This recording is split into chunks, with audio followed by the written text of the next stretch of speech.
I've been asked to provide a little bit of history about the old Friendship Church.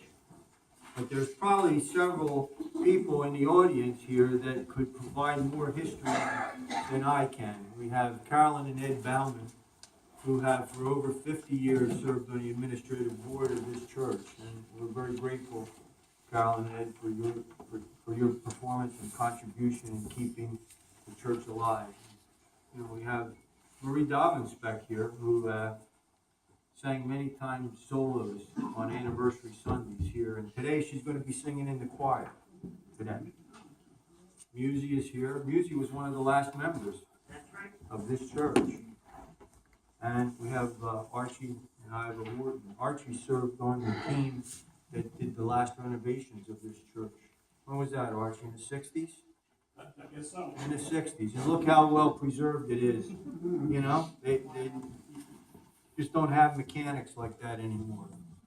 And we're so grateful that Diane is bringing her positive music to this church. You know, when the church closed, the conference said, well, the church is dead. You be the judge today as to whether this church is dead or not. And when you hear Diane and the music message that she brings, you'll understand. And I'm so thankful, John, that you're coming here today from Newfield to give us the message.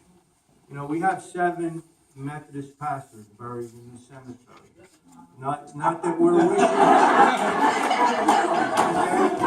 We're happy. We are happy to have a Methodist minister here today. Alive and well.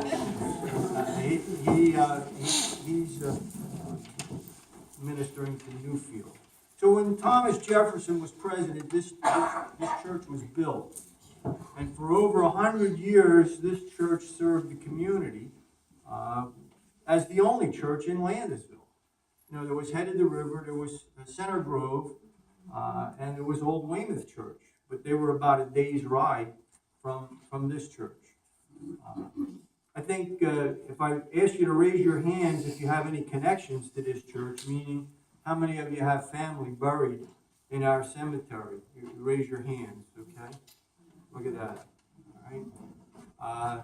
So the early families were the Vannemans, the Campbells. We have the Pankhurst family from Pankhurst Mill buried out here with the flat tablets. You all heard of Downstown. Well, the Down family, for the most part, is buried behind the church here. Aquila Down was one of the early pastors of this church.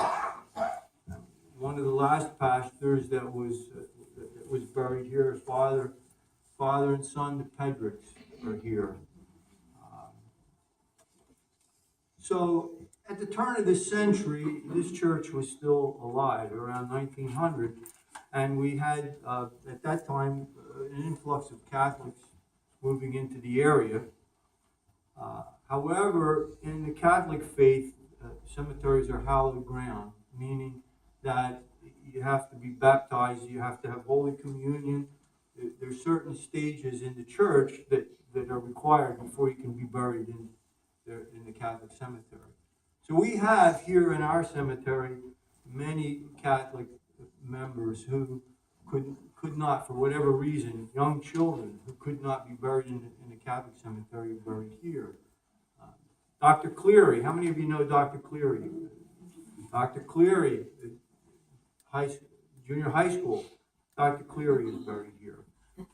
So our goals in the very near future is to get our church here on the historic register. So we're working toward achieving what is known as a certificate of eligibility.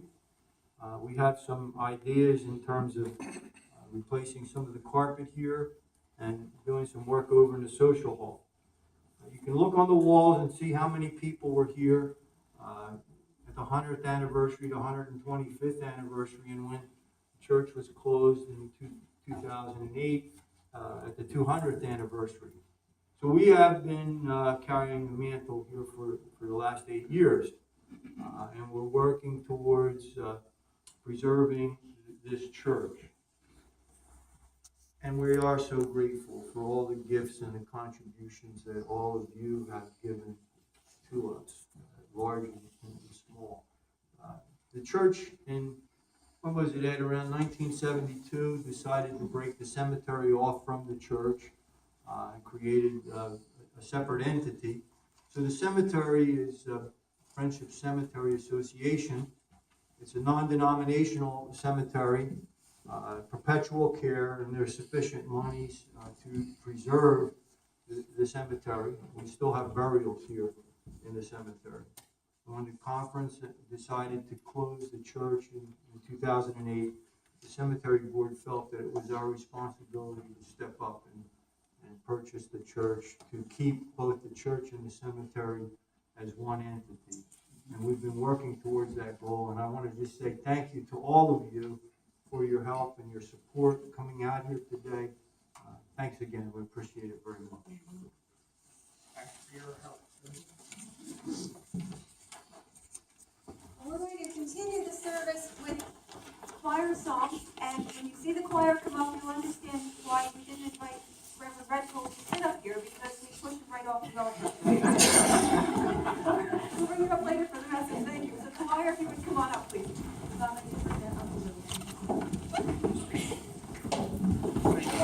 While the choir members were coming out, it was just absolutely wonderful to have the many voices here today.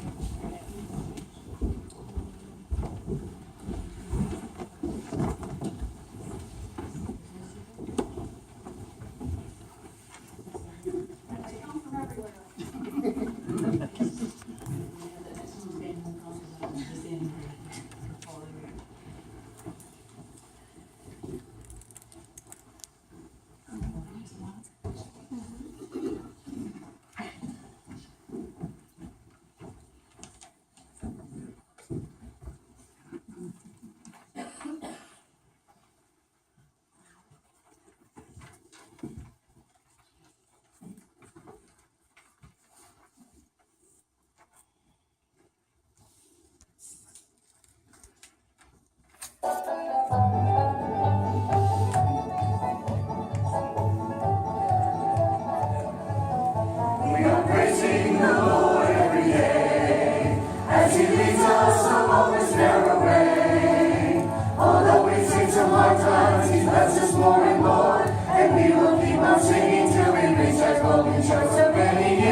see us through. He's proven time and time again, he knows just what to do. So many gifts, so many blessings, and so many miles, so many songs. While we are here, we sing his praises as we journey to our home. And when we reach the land of heaven, that promised city, he's prepared.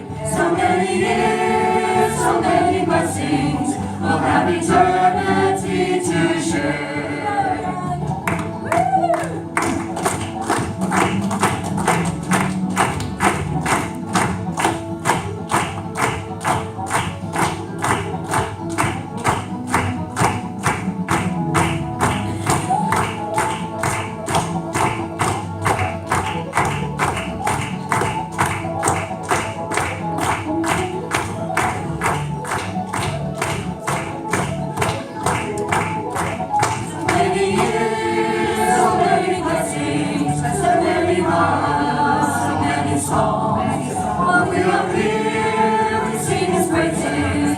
As we journey to our home, and when we reach the realm of heaven, the promised city is prepared. So many years, so many blessings, we'll have eternity to share. We'll have eternity to share.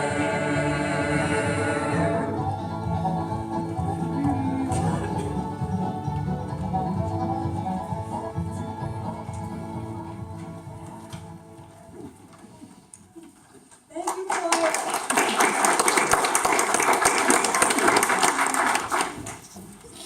We are a true Vineland church.